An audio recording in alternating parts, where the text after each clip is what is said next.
For Brock, please. Brock, obviously you've made the interesting decision to represent the nation of Canada this week. Curious kind of what went into your thought process there and how you made the decision to rep the Canadian flag. Quite simple. I live there. So that's how simple it is. I think people were wondering if maybe there was a political statement there. You've made some statements in the past. Is there any further motivation? I won't get into that. We'll keep it simple. Fair enough. Brock, you talked about coming back and your desire for competition. I wonder, how do you measure success here? I mean, does it have to be a victory to feel like you made the right choice and made the right steps here? Or can you go in and be competitive and feel like you accomplished what you want to accomplish? Yeah, I don't think, obviously I'm here to win a fight, but it's fighting and anything can happen, but I'm prepared for whatever. I don't think it's going to define me. I'm just happy to be here. I really am. It's no bullshit. This is exciting. I'm on the card of UFC 200. And just lastly for you, Brock, if I could, it's been clear that this is a one-off, but I do wonder, is there any part of you inside that thinks if I go in and I'm successful and I'm right back to where I was when I was champion, that maybe this could launch a little bit of a continued career? Oh, this may be a teaser. I don't know. We'll see what happens. I have no idea. I never say never, We'll see. Thanks, Brock. And then just quickly, if I could, I wanted to ask, when you feel like a decision should have to be made regarding Conor McGregor and the 145-pound title, a lot of people seem to think that he's not coming back to the division. The UFC thus far has allowed him to hang on to the belt. When do you think something has to be done? Is it after UFC 200? Is it after UFC 202? When does this decision need to be made? We'll start with Frankie. I mean, obviously, the decision's not up to me, and I imagine after 202, they're going to have to decide. If he doesn't come back down then the title becomes vacant. Otherwise, he's got to defend it. I mean, it's pretty simple. Para mim essa luta já significa o próximo campeão. Acho que Conor McGregor, se ele tá ou não, eu acho que desses dois vencedores aqui que vai ser o campeão futuro. I think that this fight is for the next champion, Conor McGregor or not. I think this fight will define the next champ. Okay, guys, I got a question for Brock Lesnar. Brock, over here. Obviously, we saw you got your blue belt in Brazilian Jiu-Jitsu. I'm just curious, when you look back at your grappling ability before, obviously you were a top-level wrestler, to now where you've actually picked up a lot of Brazilian Jiu-Jitsu and now you're a blue belt. What do you see as the difference? Where do you see yourself now in your grappling ability compared to back when you finished out your career? Well, obviously my goal is to be a 5th-degree black belt. No, to me, jiu-jitsu is fun. It's part of the game. Along with stand-up, you train in all disciplines. So I mean, it was time for Compredo to. I guess I never asked for it, nor do I don't really care if I have a belt or not. I guess not to be to downgrade it or anything. I think it's just it's a process I don't know, it's just a label. And for me, it was an honor for Compredo to actually bring it up. And he said it's time for me to issue this to you. So I never thought twice about it. Obviously, a lot of people know you because you're a great grappler, a great fighter, but obviously Mark's got the advantage in the striking. I'm just curious, did you continue to work on your striking after you finished your career with the UFC and while you were in the WWE? Did you keep training on your abilities? And how long have you been training in the striking, and who have you been training with, and how often would you do it? Yeah, like when I left the sport, I love the sport, so I didn't want to. It's just been a part of me, so I never really left. I've worked with Pat Barry, Greg Nelson. Whenever it worked out for me to be able to hit mitts or to work on things, absolutely. And it wasn't like I just called all these people up. I've worked with them ever since I left the octagon.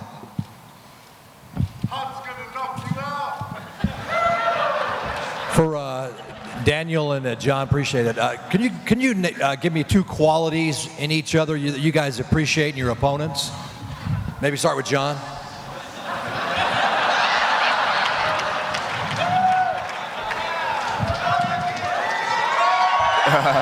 What's up? Qualities. He has a very punchable belly. That's one. He's a good competitor. He's a good fighter.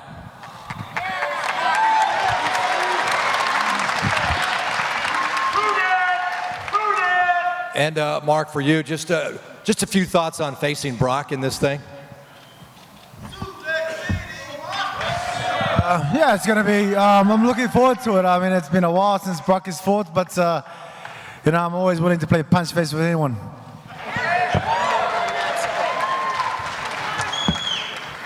Jon, this is for you. You've said that this fight with Daniel, if he loses, he pretty much fades out of the picture. If you lose this fight, where does that put you? Well, I really don't envision losing this fight, but I'm also aware that this fight isn't a make or break my career type situation. You know, I'm 28 years old. I have just under maybe 10 years left to fighting in me. A lot of the great champions and sports have taken L's before, but losing is really not in my psychology. I'm just aware that if it were to ever happen, my career isn't based off of one fight when I have so much more to go. Where in his situation and at his age, and the fact that he lost to me once already, that, you know, another loss by me just would really do some devastation to his legacy.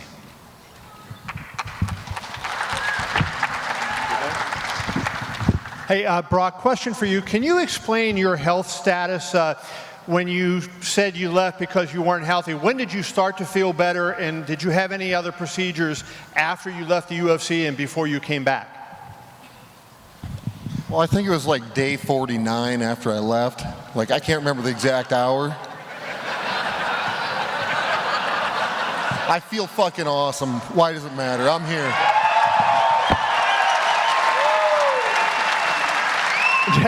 Did it affect you at all in your wrestling career? Did you have any issues when you were wrestling before this? My health is behind me. I'm sitting here at UFC 200 soaking it all in. I don't know. I feel great. It's good to be here. It's good to be back. There's nothing else to say. It's just, I'm here.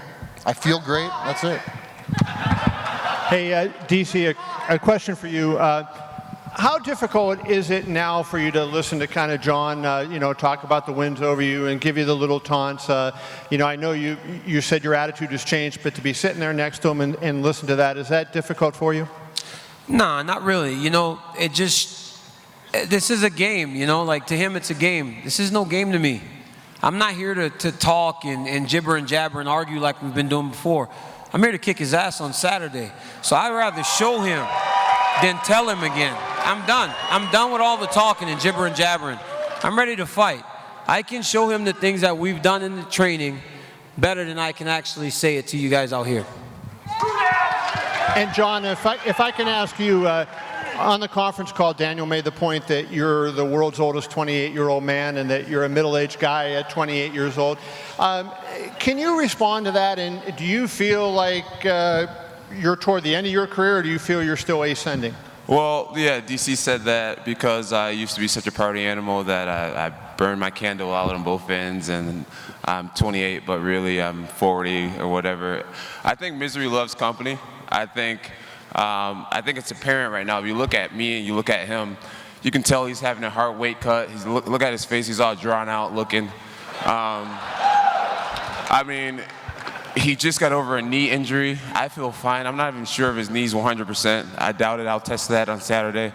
But yeah, I feel great. How can you convince someone that getting sober and living more healthy will make you older? I beat him in the prime of my partying. So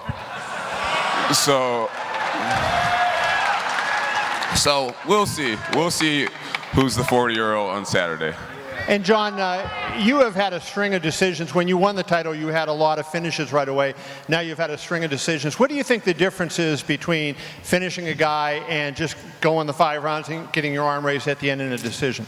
Yeah, I definitely went through a spree where I was finishing everybody, some legends of the sport. And my last 4 fights have been by decision.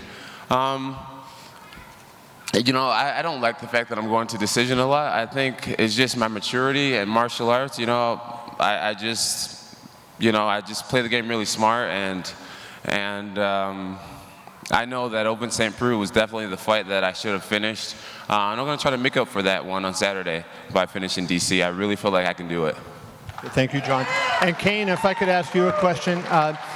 Cain, you're similar, I guess, to Brock in a way in that your health has cost you, the ability to hold the championship and cost you whatever. Where do you stand now, and do you feel like your body can hold up to not only the fights that you have, but how you push yourself in training and put yourself through so much in training? Can your body stand up to that much longer? So, as far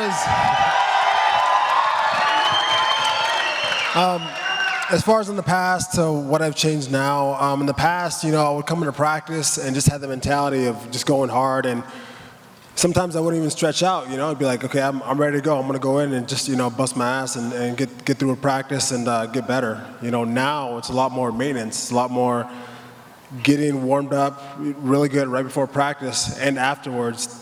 And I feel like, with no injuries this whole camp, everything's been going good. It's helped out a lot. So I can see the longevity now, with me doing a lot more maintenance on my body before and after practice. And I mean, all I can say is it's helped me, so.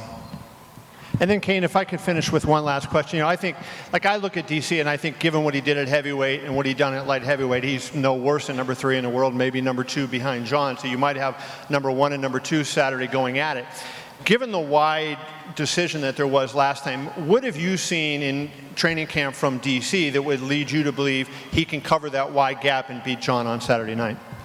He's just improved, you know what I mean? He's a guy that got into the sport at a later age, but I've seen his improvement, more so on, and I've seen it in this camp also, It's a thing of when I'm there, when I'm healthy, when I'm able to push him, he's getting better. To get that hard push each and every practice, it gets you ready for whoever.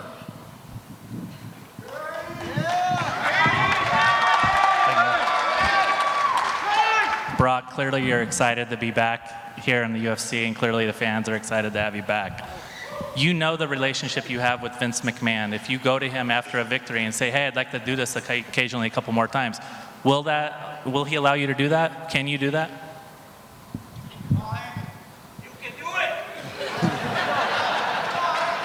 I guess that's not a question for me. That's a question for Vince McMahon, right? So I don't know. We'll get through Saturday and see what happens. I have no idea. Do you plan to do that with the victory? Ask for that. After Saturday, I think I'm booked for August, so I don't know. We'll get through Saturday. We'll see what happens. I don't know. Great. Miesha, for you,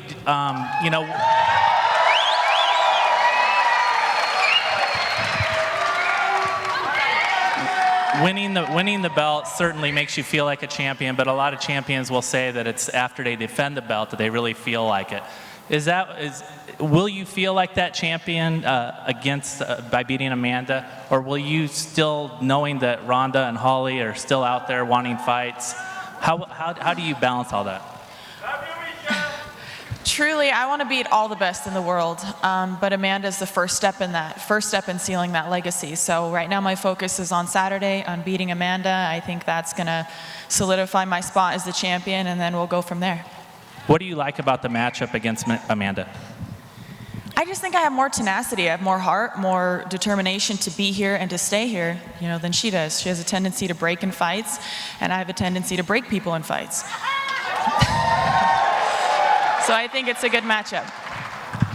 Amanda, did you feel like you did enough in the last fight to deserve the title, and what do you plan to do to beat Miesha in this one?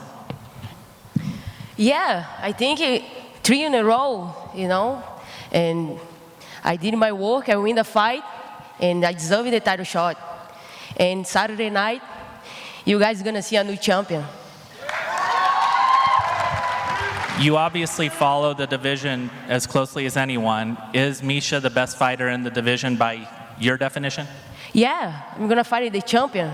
Miesha is the best in the line right now, and I'm gonna beat her. Great, thank you guys. This is for Jon and Brock. Both of you fought at UFC 100.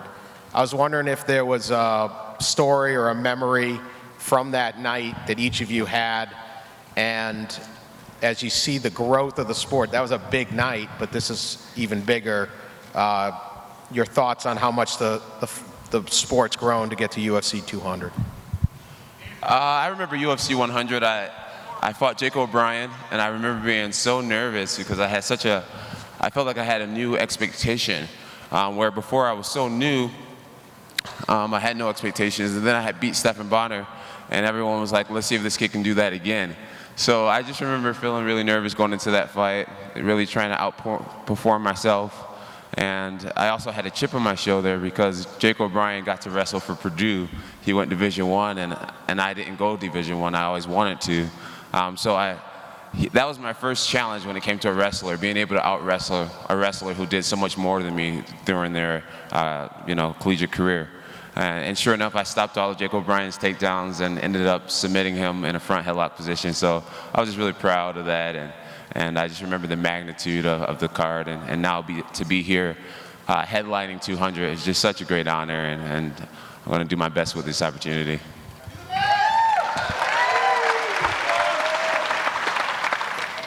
Brock, your memories of 100?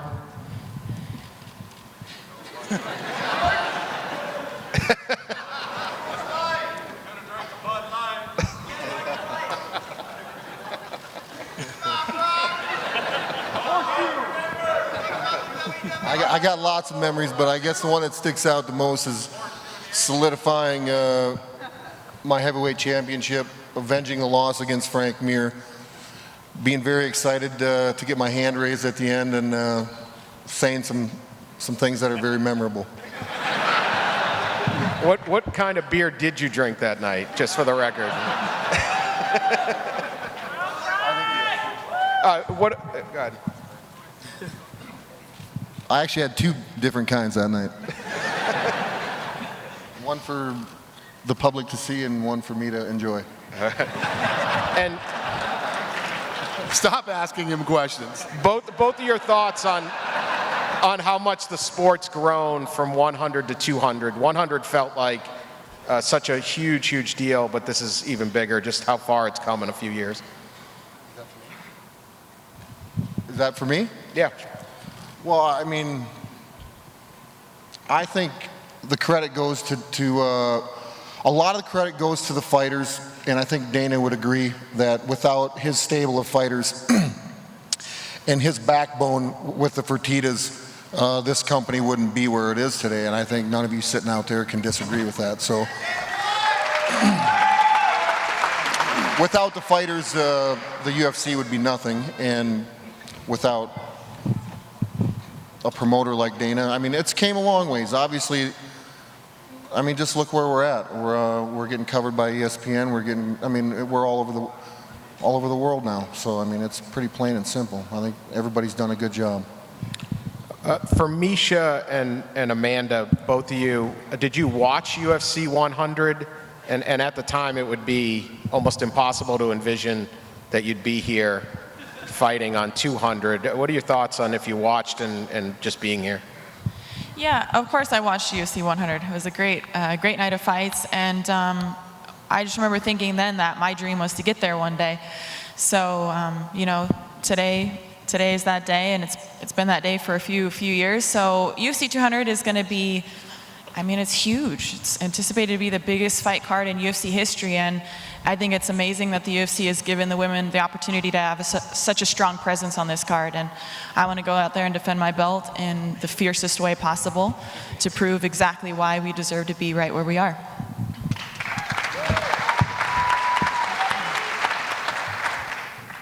Question for Kenny, if I could ask in Spanish, please. Caín, te has sentido muy bien en este campamento, estás cerca del cinturón, pero regresando a Las Vegas, ¿cómo se siente tener el apoyo de tanta gente aquí cuando estás hablando? Pues no, todo el tiempo. What did he ask?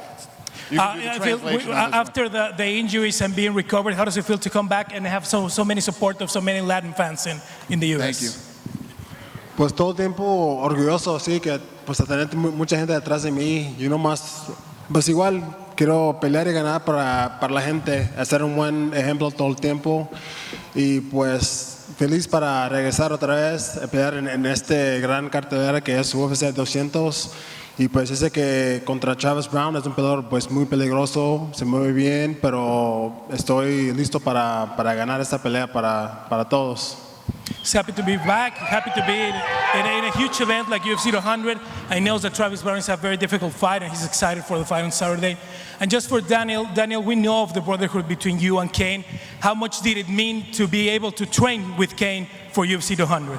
I have to have him. You know, anytime. I've had a lot of success in this sport, and you know, obviously Cain's injuries have been well documented, and I've had success still. But when you're fighting someone like Jones, you've got to have your best training partner. You've got to be pushed day to day. You have to be working at a level that you haven't really worked at before. So having Cain there, where there are very few days where I actually get to win, you know, and it helps me deal with adversity. It helps me raise my level of intensity. It just does everything. It actually means the world to me to have him in preparation for this fight.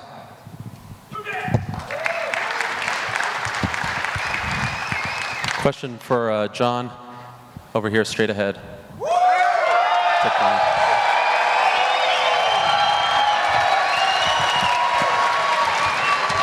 Give it up for Hawani, ladies and gentlemen. Area Hawani, the one and only. Obviously, this rematch is still sort of closely tied to what happened last year to you. Do you feel like you can only really get over that incident once this fight is over? Like finishing this fight officially closes that chapter in your life? Yes, that's totally how I feel, yeah. Had a long year, really long year. Court cases and lawsuits and just a whole bunch of stuff, you know? Yeah, forget about it, right? I think a big part of me forgetting about it and being able to move forward in my life is by redeeming myself completely, doing the right things in the future. But getting this belt back is a huge part of that, and that's what I'm going to do. And a question for Daniel. After the conference call last week, do you get the impression that Jon thinks that he's in your head, perhaps more so than going into the first fight? And if so, how would you respond to someone who thinks that he's in your head? You know, obviously, I think about him daily. I'm about to fight him, obviously, so he is in my head in that aspect. But, man, if you spent a day in my life and all the joking and the manipulating and all this other stuff, you would know that this guy doesn't have the ability to actually get in my head as he thinks. But it's good. He's in my head because we're fighting, but the ability to manipulate me is not, that's not real at all. Okay, and just a couple for Brock. Good to see you again, Brock. Right over here. It has been almost 6 years, actually 5.5 years, I believe, since you were last here. Did you have a moment yesterday when you checked in and looked around and maybe smelled the roses and said, well, I can't believe I'm actually here again? Is it somewhat surreal? Because I remember in the ESPN interview last year, you essentially said that you weren't going to fight again. So did you have a moment where you were almost taken aback that you actually made it all the way back here? Yeah, actually, when I flew in, I've been taking it all in, you know, because in years past, you kind of just, I took it for granted. Not only take it for granted, but I wasn't mentally in the right place. So, yeah, 100%. I'm really happy to walk in and check in. Everything. It boils down to everything. Even flying into Vegas. I've flown into Vegas before and past. When I retired, and just had that same feeling of, this city's been great to me, and so yeah, 100%. And then two last quick ones. Eddie Alvarez said recently that he sparred 150 rounds for his title fight tomorrow. This all came together rather quickly for you. How many rounds did you spar for this fight?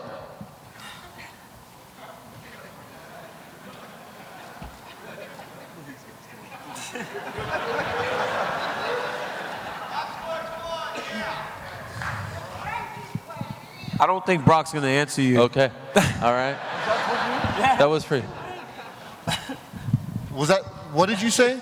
I was wondering how many rounds you were able to spar for this fight because it all... 3,000. Okay. 3,000. That's impressive. Thank you, bro. Hey. Oh, there. I got a question for Dana. Dana, you got 5 titles on the line during the week. And we've seen since last year that the champions have a hard time keeping the belts. Is it good for the UFC business to have so many champions over a short time? Is it good for the business to have so many champions fighting this week? Yeah. No, for so many champions during a short time. No, the belts changing hands every now and then. Oh, well, you know, that you can't control that. That is what it is. Obviously, when you have somebody who's very dominant and holds a title for a long time, you know, they become, you know, it's a must-see when they defend the belt. But it's one of those things you can't control. It is what it is. But I think no matter how many times the titles have changed hands, you know, this is obviously a big event and a lot of big events this weekend, and people are excited. I mean, the Joanna Jędrzejczyk and Claudia Gadelha fight's going to be ridiculous. And obviously all the other fights that we have this weekend. So it's all good. Okay, very good. And I got a question for Miesha. Miesha, now that you're champion, do you prepare fights differently? Do you have more pressure? The only thing that I could say that I did differently to prepare for this fight is working with a new sports doctor that really got all my nutrition and everything on point, and working with a hypnotherapist. So my sports doctor is Dr. Jonathan Edwards. My hypnotherapist was a mental coach, Mark Savard. And that's really the only thing I did different. I feel like physically we all prepare really, really hard, but you know, what are we doing mentally? Everyone says that the fight is 90% mental, 10% physical. So, you know, I just wanted to strengthen a strength of mine, and that's really the only thing that I could say that I did differently. Otherwise, the training was just as good as it always is. Okay, thanks. Last question for Travis. Travis, do you feel with the win against Velasquez, you're in top spot to challenge for the belt? Yes, sir. He's, you know, I've said that this is my championship fight. You know, I feel like he's the toughest matchup for me in the division. So yes, I believe I get a shot after this fight. Okay, thanks. We'll take one more question. First for Amanda, Miesha's been saying a lot in the lead up to this fight that you mentally break and all that. What would your response to that be? I think it's not true. I think, let me see. Alex Davis, can you help me? I don't understand the question. Can you help me, please? Go ahead. Yeah. Can you do it again? The question was, a pergunta foi se você acha que você quebra mentalmente, que a Miesha tem dito que você quebra mentalmente durante as lutas. It's not true. You know, I'm going to show everybody. I'm going to take this belt and wait for Saturday, and then we see if it's true or not. And then last one for you, Dana. UFC 100, you did $100,000 fight night bonuses. At UFC 129, you did $129,000 fight night bonuses. Are you going to do $200,000 fight night bonuses for this event? No, bonuses are the same. No, these people are making a lot of money now, man. No. No. I'm knocking them down to $25,000 for this fight. Thank you guys very much for coming. We appreciate it. I'll square these guys off.